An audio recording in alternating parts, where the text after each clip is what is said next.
Hulkenberg is a well-loved character from the video game metaphor ReFantazio, a JRPG that includes themes of overcoming injustice amongst diverse people and conquering anxiety.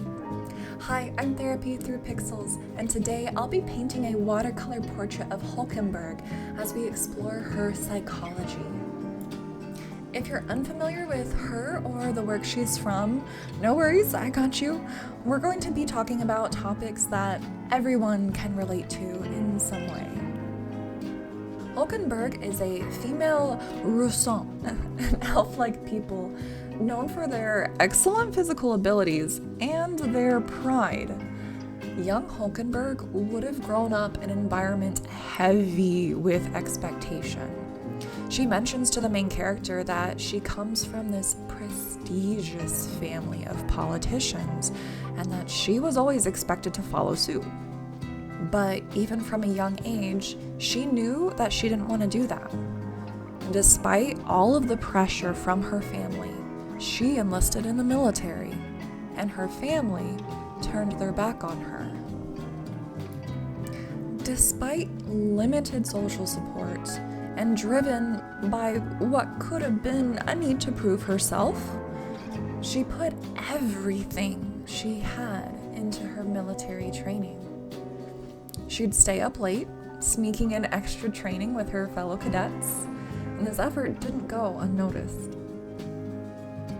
Hulkenberg is formal and stoic, probably due to her upbringing. She's proud and brave, and has an unexpected love for novelty. She takes great pleasure in seeking out unique and foreign cuisine. The stranger, the better, much to the displeasure of her friends. She fangirls over a famous songstress, and she becomes mesmerized by the majestic landscapes that the group visits along their journey, often losing herself in her awe. Hulkenberg is a person that puts her whole heart into everything she does, whether that be defying her family in pursuit of her chosen career, or proudly displaying her love for certain foods no matter how others react. Hulkenberg is a person that lives so true to herself, without fear, without anxiety, you can't help but admire her. The strength it takes to do that is astounding. Eventually, Hulkenberg rises through the ranks and is chosen to become one of the youngest members of the Royal Guard, a prestigious group selected to protect the royal family and the young prince in particular. Now, imagine all that effort that Hulkenberg expended to find her own place in the world, all of this disappointment from her family, this, committing fully to her training, and, really securing her identity as a royal knight. Imagine her failing. One night, the royal family is attacked, the prince mortally wounded, the royal guard decimated. The culprit is right in Hulkenberg's hands, only to have them slip away. The world mourns the death of the prince. Hulkenberg is now the last of the royal guard, with no one left to protect, haunted by the shadow of her failure. She's lost everything, including a piece of her identity. What was all this for? What is she supposed to do now? In this moment, Hulkenberg convinces herself that the prince is still alive. She's still needed. All she has to do is find him. Is this faith or delusion? She sets out to find him alone, with no one to lean on but herself. She relentlessly searches for him for 10 years. A decade later, During the midst of political upheaval, one of her former peers, a man she looked up to for giving his all for the royal bloodline, is killed directly in front of her. If this wasn't tragic enough, the corpse of this friend is reanimated, forced to strike her down. Fallen, she questions, is this my price for failure? And prepares to accept her end. The protagonist pushes her assailant aside and yells, "The prince is alive!" Bleeding out and shaken to her core, she grasps onto him tightly, begging, "Is this true?" At this moment, we realize that while putting forth a hard exterior, Hulkenberg was waging an internal battle with herself and her own belief that the prince was alive. Renewed in purpose, she stands proud once again and says, "I am a knight, I am a commander, and the last of the honor guard. In my liege's royal name, with this power, I shall open the way." Hulkenberg lives by her ideals without fear, and she encourages others to do the same. I think there's a lot we can learn from her psychology here.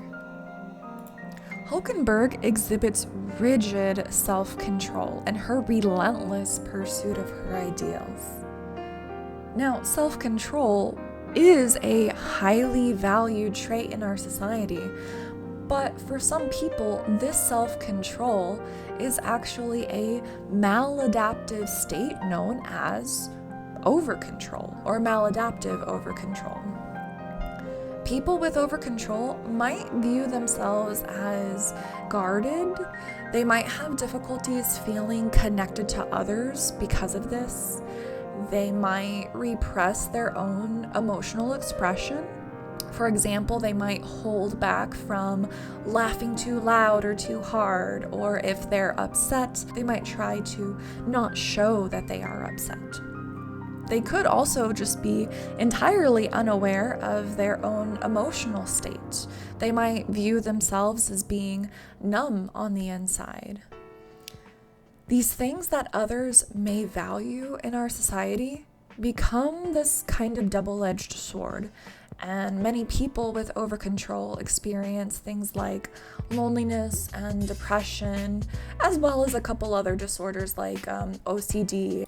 And just to be clear here, just in case you're like currently self-diagnosing yourself with overcontrol, these traits can exist in all of us in different strengths and severities. Something only becomes a disorder if it is causing you distress, right?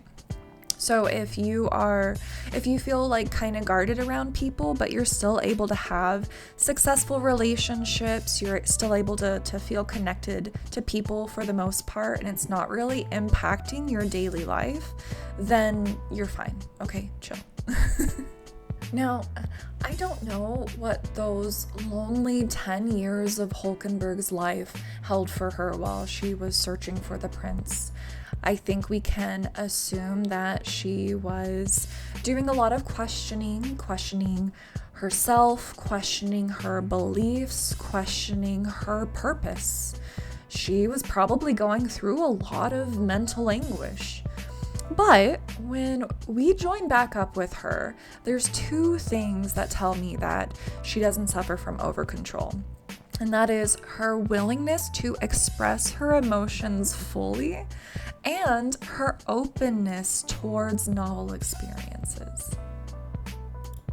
You see, the treatment for overcontrol involves radical openness, to actively seek out and be receptive to new, unexpected, even discomforting experiences. This includes opening up emotionally, especially about things we might prefer to hide, and be willing to turn towards discomfort and uncertainty rather than away from it. We actually see this side of Hulkenberg fairly early on when she's trying to obtain transportation for the main cast, and things don't go exactly according to plan, and she's pissed off and she lets everybody know. She lets people know. And that's what we're talking about here, to allow yourself to show your emotions, even if those emotions are things like anger and frustration. It is being vulnerable with other people and being open to whatever happens next. If you want to practice radical openness yourself, you could try applying curiosity rather than defensiveness when things don't really go your way. Sort of questioning your fixed beliefs and your assumptions about how things went, especially when they cause suffering.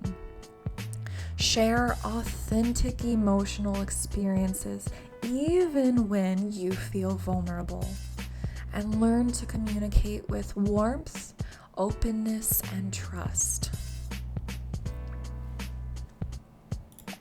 If you want to learn more about overcontrol, or if you want to learn more about the treatment for overcontrol, which is RODBT, Radically Open Dialectical Behavioral Therapy, there's tons of resources online. I'll put a link in the description. And, if you think that you might be having trouble with these things, I recommend, talking to a therapist about it. A therapist can kind of help you take these ideas that we talked about and turn them into actionable items for yourself. Anyway, that's it for now. If you enjoyed this deep dive, please like and subscribe. And also, please let me know a character you would like for me to study next. See you guys later. Bye.